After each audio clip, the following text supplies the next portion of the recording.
Both Things Fall Apart by Chinua Achebe and Why We Can't Wait by Dr. Martin Luther King Jr. tell a story of a clash of cultures. In order to better illustrate this to the audience, both authors write their stories from a new point of view. This literary style helps the audience to understand the clash of cultures because during their times the only pieces of literature regarding European colonization of Africa or the Negro Revolution were from either the European or the white point of view. Achebe and Dr. King bring on a new trend in literature by writing about what they know, the opposing point of view. Dr. Martin Luther King Jr. experienced firsthand the effects of the Civil Rights Movement of 1963. This would later become known to the world as the Negro Revolution. Dr. King's novel, Why We Can't Wait, tells the story of this revolution in a way that had previously been unheard of. Similarly, Chinua Achebe writes about the colonization of Africa by the white European missionaries, but rather than writing from the point of view of the Europeans, he wrote about the events from his side, the side of the Igbo tribe mentioned in the novel.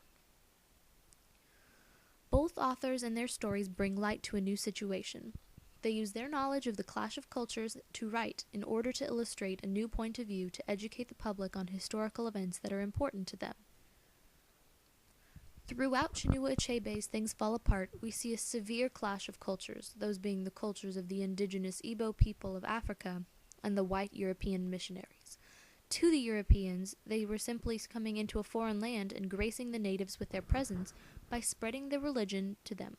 They did not believe that the Igbo people had a culture of their own, and because the Europeans had better resources and educations, the stories of colonization were all from their own viewpoint. However, the Igbo people did in fact have a culture of their own before the missionaries, and quite a rich culture. For example, even to the seemingly uncivilized Igbo people, the art of conversation is regarded very highly. Once the missionaries come, though, there is quite the problem. They clash.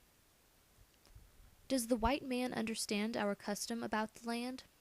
How can he when he does not even speak our tongue?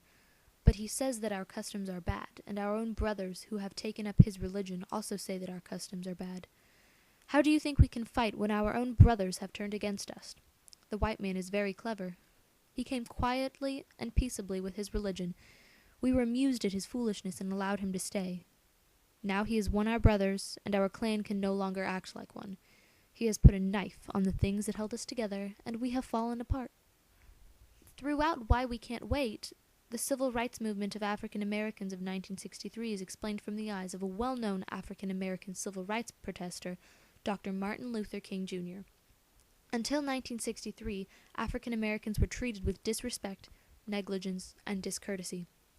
Why We Can't Wait is a story of the journey to freedom by the African Americans. Dr. King explains that the revolution was not indicative of a sudden loss of patience by the Negro, and that they had never really been patient in the pure sense of the word. Though they had been free from slavery since the Emancipation Proclamation 100 years ago, African Americans had yet to be treated with full rights, as equals. Dr. King writes about his experiences during this revolution.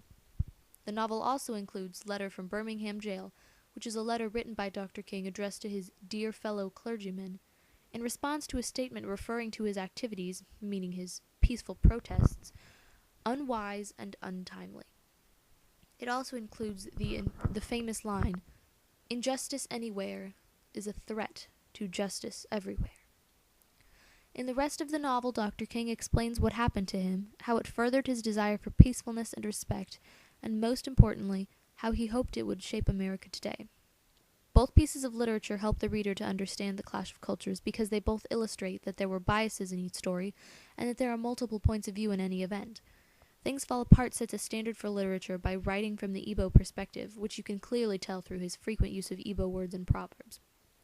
Why We Can't Wait also takes a new literary bound through Dr. King writing about the civil rights movements of 1963 from his perspective, the perspective of an African American revolutionary.